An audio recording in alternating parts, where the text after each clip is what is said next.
अस्सलामुअलैकुम, welcome to my SK lovely kitchen. कैसे हैं आप लोग फ्रेंड्स? आज मैं जो रेसिपी बनाने वाली हूँ वो बहुत ज़्यादा मज़ेदार बनने वाली है। आपने अक्सर कढ़ाइयाँ खाई होंगी, लेकिन जो मैं आज ये रेसिपी दे रही हूँ ये सबसे हटके रेसिपी है और ये आपको बहुत ज़्यादा अच्छी लगेगी। वीडियो को फुल वॉच करना है। अगर मेहमान घर में आ रहे हैं तो आपने इनको ये रेसिपी बना के खिलानी है तो वो आपसे इसकी रेसिपी ज़रूर पूछेंगे। तो चलिए सबसे पहले मैं स्टार्ट करती हूँ। बिस्मिल्लाहिर्रहमानिर्रहीम। यहाँ मैंने 1 प्याली तेल लिया था भर के।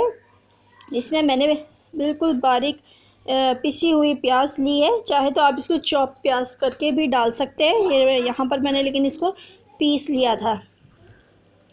अच्छा, जब ये प्याज अच्छे तरीके से फ्राई हो जाएगी, इस पर कलर आ जाएगा, तो मैं इसमें शामिल करूँगी चिकन। ये चिकन शामिल कर दिया है मैंने इसमें। आपके अपने उसके हिसाब से है कि आप चाहे तो कम ज़्यादा जो है चिकन को कर सकते हैं। यहाँ पर मैंने आधा किलो चिकन लिया है। इसमें लहसुन अदरक बिल्कुल फ्रेश पिसा हुआ वो इसमें शामिल कर रही हूँ।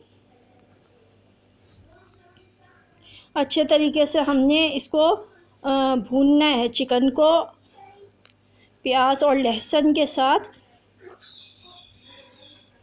जब ये अच्छे तरीके से इसका कलर चेंज हो जाएगा, अच्छे तरीके से चिकन की भुनाई हो जाएगी,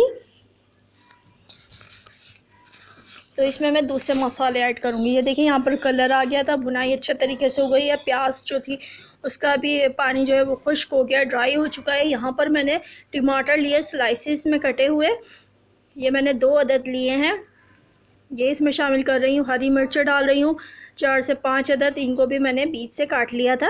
आधा आधा करके डाल रही हूँ ताकि इसका भी फ्लेवर बहुत अच्छा सा इसमें आ जाए चिकन में।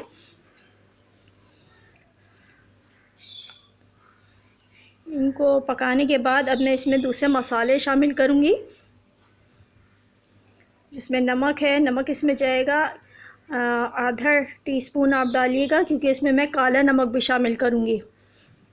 कुटी हुई लाल मिर्च डालूँगी 2 चम्मच, पिसी हुई लाल मिर्च 1 चम्मच डाल रही हूँ, हल्दी भी 1 चम्मच या 1 टीस्पून है सारे। और अब इसको मैं अच्छे तरीके से भूनूंगी। भूनने के बाद इसमें मैं थोड़ा सा पानी शामिल करूंगी, ताकि जो चिकन है, वैसे आधी चिकन तो आधी तकरीबन ये गल चुकी है चिकन, लेकिन हमने पूरा इसको अच्छे तरीके से गलाना है, तो इसमें मैं पानी शामिल करूंगी आधी प्याली, ताकि ये और ज़्यादा अच्छे तरीके से गल जाए। इसको कवर करके रखूँगी 15 मिनट के लिए। 15 मिनट के बाद चेक करती हूँ।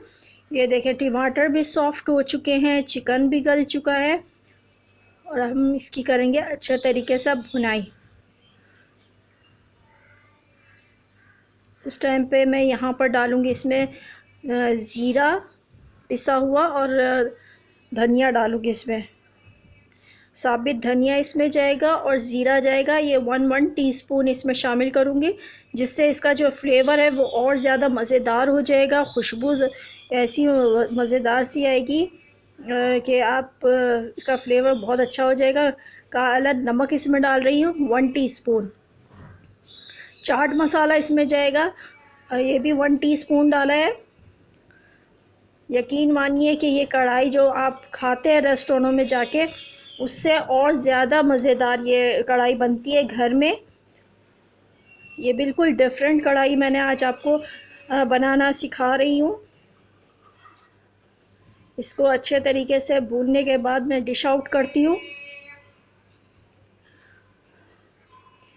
ये लीजिए मज़ेदार सी जो है, खुशबूदार सी, जायकेदार सी, इसके ऊपर अदरक डाल रही हूँ। कढ़ाई मज़ेदार सी तैयार हो गई है। आई होप कि आपको मेरी ये रेसिपी अच्छी लगी होगी।